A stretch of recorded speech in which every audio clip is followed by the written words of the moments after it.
할렐루야. 사랑하는 대강의 가족 여러분, 오늘 하루도 하나님의 말씀과 동행하는 삶이 되길 소망합니다. 오늘 함께 나눌 하나님의 말씀은 마태복음 18장 15절에서 20절 말씀입니다.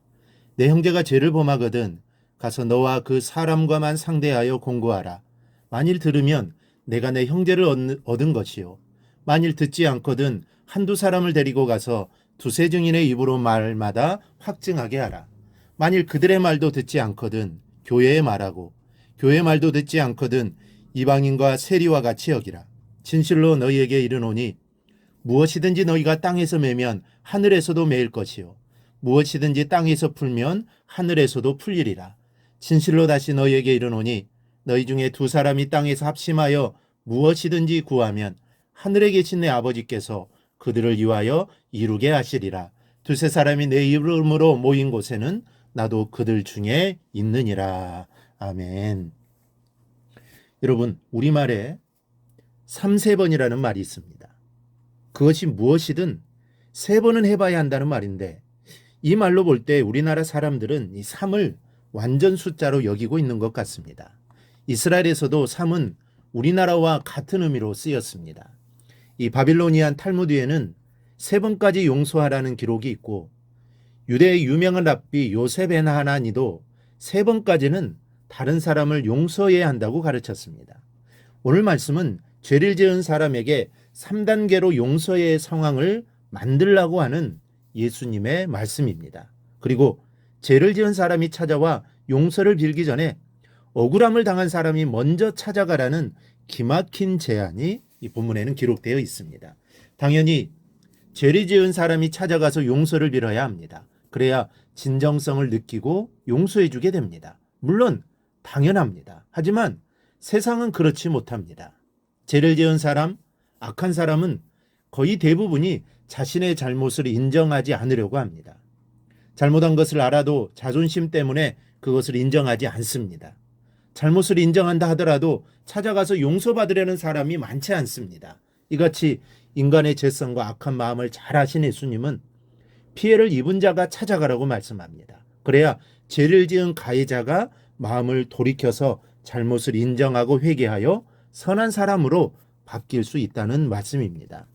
예수님의 이 말씀은 하나의 원리만이 아닙니다. 이것은 진리입니다. 그리고 이 진리를 주님께서 몸소 실천하셨습니다. 이 세상은 자신의 죄를 인정하지 않고 오히려 피해자를 가해자로 덮어씌우는 세상인데, 이런 방식으로 하면 피해자가 손해만 입는 게 아닌가 하고 생각할 수도 있습니다. 물론 그럴 수 있습니다. 하지만 우리는 살면서 피해자가 용서할 때 가해자가 변한다는 사실을 잘 알고 있습니다. 이것이 바로 주님께서 말씀하시는 진리입니다.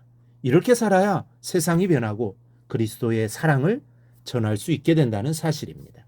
이제 우리가 어떻게 본문의 말씀을 구체적으로 우리의 생활 속에 옮길 것인지 생각해 보겠습니다. 먼저는 눈의 가시 같은 사람을 찾아가는 것입니다. 15절 말씀을 보면 너와 그 사람만 상대하여 공고하라.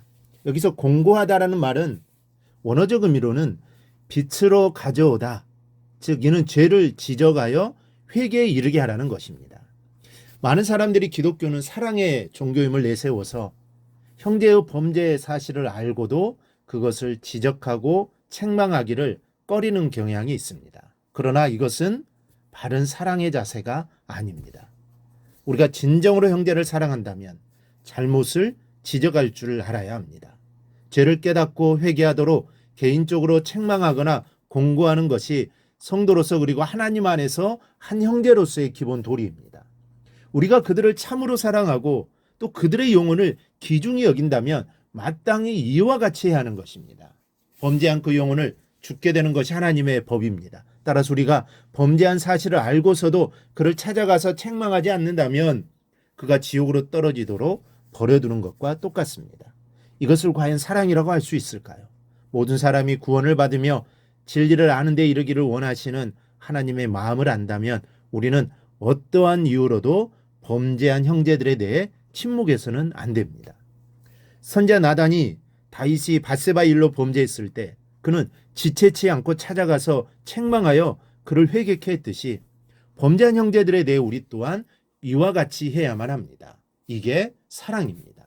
둘째는 그렇게도 듣지 않으면 한두 사람을 데리고 가서 다시 한번 설득하고 권유하라는 말씀입니다.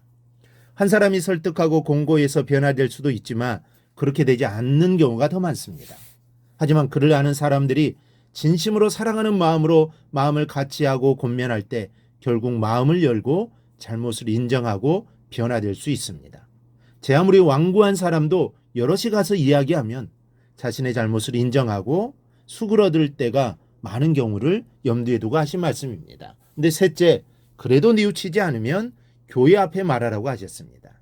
이는 공론화에서라도 자신이 분명히 잘못했음을 다시 한번 깨우쳐 주라는 말씀입니다. 그리고 이렇게까지 했는데도 뉘우치지 않으면 상종치 말라고 하셨습니다.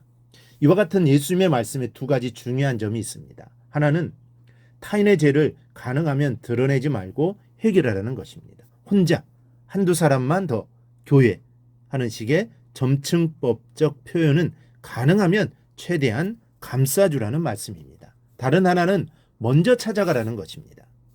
먼저 찾아가는 것은 다른 말로 하면 대화로 문제를 해결하라는 말입니다. 사심 없는 대화는 얽힌 실타래를 푸는 실마리가 되기 때문입니다. 여러분, 대화는 상대방의 말을 들어주는 것이 전제 조건입니다.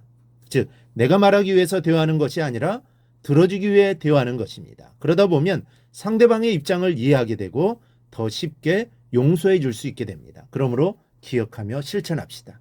남의 허물로 인해 내 속이 상했다고 사방팔방 떠들고 다니지 말고 우선 그 당사자와 비밀히 해결하십시오. 먼저 용서해 주십시오. 타인의 죄에 대하여 최대한 잠잠히 하십시오. 이것이 여러분에게 주시는 하나님의 뜻입니다. 그럴 때 하나님 안에서 모든 문제들이 해결될 것이고 은혜가 넘치게 될 것입니다. 꼭 이렇게 행하는 저와 여러분이 되기를 주님의 이름으로 축원합니다. 오늘 묵상한 말씀을 굳게 잡고 삶으로 실천하며 살아내는 대강의 모든 성도들이 되기를 축복합니다.